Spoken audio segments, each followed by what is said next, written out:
नमस्कार दोस्तों, जय श्री श्याम। जियो BlackRock flexi cap mutual fund के ऊपर आपने काफी वीडियो देखी गई होंगी जिसमें एआई के बारे में अलादीन प्लेटफॉर्म के ऊपर बात करी गई है। लेकिन आज का हमारा इकलौता वीडियो है जिसमें कंप्लीट आपको रिव्यू यहाँ पे देखने को मिलेगा। एनालिसिस हम करेंगे कि किस किस सेक्टर में कौन कौन से स्टॉक में आपका पैसा लग रहा है, असेट्स एलोकेशन क्या रहने वाली है, कंप्लीट डिटेल यहाँ पे आपको देखने को मिलेगी। इसलिए चैनल पे नए हो तो चैनल को सब्सक्राइब कर देना और वीडियो को बिल्कुल भी स्किप मत करना, पूरा वीडियो आप वॉच करना। तो चलिए शुरू करते हैं आज की हमारी वीडियो को। अब सिंपल यहाँ पे सबसे पहले देख लीजिए, आपके सामने कंप्लीट डिटेल आपको शो हो रही होगी। अब यहाँ पे हम बात करें Jio BlackRock flexi cap fund. Flexi cap fund है तो नॉर्मल सी बात है, ये एक इनका एक्टिव फंड है। अब जितने भी इनके एक्टिव फंड मार्केट में आएंगे, अभी तक ये इकलौता एक फंड है। जितने भी एक्टिव फंड आएंगे उन सभी में आपको एआई का यूज दिखेगा, अलादीन प्लेटफॉर्म वहां पे दिखेगा। तो यहाँ पे अगर हम बात करें तो इस फंड का जो बेंचमार्क हमको देखने को मिलता है वो मिलता है निफ्टी 500 टोटल रिटर्न इंडेक्स।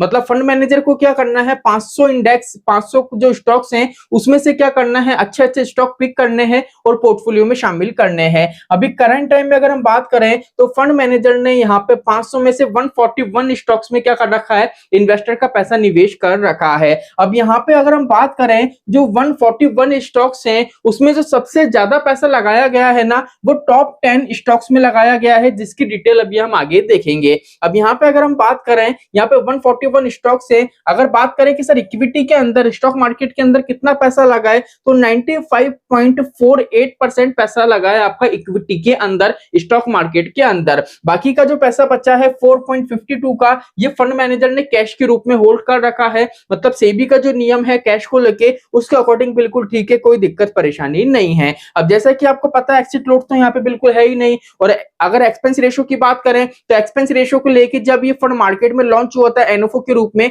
तो उनको क्या करने पड़ते हैं, कुछ डॉक्यूमेंट से पब्लिकली निकालने पड़ते हैं, जैसे केआईएम। उसमें क्या करा जाता है, मेंशन करा जाता है कि हमारा जो फंड है उसकी इन्वेस्टमेंट स्टाइल क्या रहेगी और इसका खर्चा कितना रहेगा। तो उसमें इन्होंने बोला था कि भैया जो एक्सपेंस रेशियो है बिल्कुल कम से कम यहाँ पे लेंगे और एक्सिट लोड हम नहीं लेंगे। तो ऐसा नहीं है कि एक्सपेंस रेशियो यहाँ पे चेंज नहीं होगा, एक्सपेंस रेशियो चेंज होता हुआ आपको नजर आएगा, लेकिन हमेशा ये मिनिमम से मिनिमम ही रहेगा। चलिए अब आगे की तरफ देखें तो सर इक्विटी में हमारा जो पैसा लग रहा है उसकी एलोकेशंस क्या है। तो लार्ज कैप में आपका जो पैसा लग रहा है वो 48 के पास आसपास लग रहा है, मिड कैप में 8% के आसपास और स्मॉल कैप में 15% के आसपास का लग रहा है। अब यहाँ पे सबसे ज्यादा पैसा लार्ज कैप में लग रहा है, क्योंकि फ्लेक्सी कैप जो कैटेगरी होती है उसमें ज्यादा से ज्यादा जो पैसा होता है वो लार्ज कैप स्टॉक्स में लगाया जाता है। तो यहाँ तक की बेसिक डिटेल तो आपको जानने को मिल चुकी है। अब यहाँ पे अगर हम बात करें इसकी होल्डिंग की, जैसे कि मैंने आपको बताया था टॉप 10 होल्डिंग है, यहाँ पे मैंने 9 सिर्फ होल्डिंग लिखी है, एक होल्डिंग का थोड़ा मिसमैच हो रहा था, इस वजह से वो मैंने मेंशन नहीं करी है।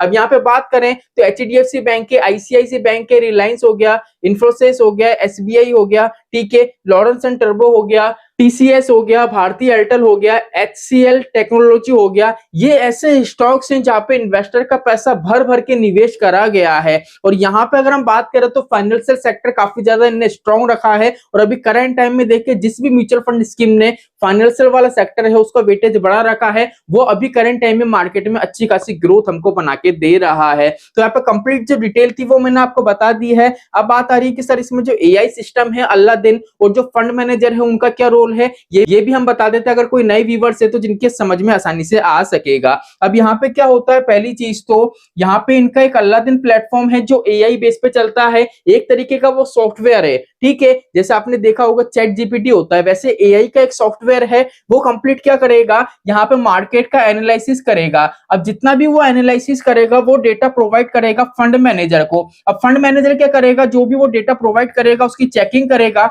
और चेकिंग करने के बाद ही डिसीजन लिया जाएगा कि भैया पोर्टफोलियो में बदलाव करना है, कोई स्टॉक को चेंज करना है, कोई स्टॉक कैरी करना है या इसको एक्सिट करना है। तो यहाँ पे क्या हो रहा है, एआई द्वारा चेक करा जा रहा है लेकिन उसकी भी चेकिंग करी जा रही है फंड मैनेजर द्वारा। तो यहाँ पे क्या है, डबल एनालिसिस देखने को मिल रहा है, जिससे फ्यूचर में स्कैम की संभावना कम से कम होती हुई हमको नजर आएगी। तो यहाँ पे कंप्लीट मैंने इसका रिव्यू कर दिया है। आज का ये वीडियो कैसा लगा कमेंट करके जरूर बताइएगा। तो चलिए आज के लिए इतना ही, मिलते हमारी नेक्स्ट वीडियो में। जय श्री श्याम दोस्तों, जय श्री राधे।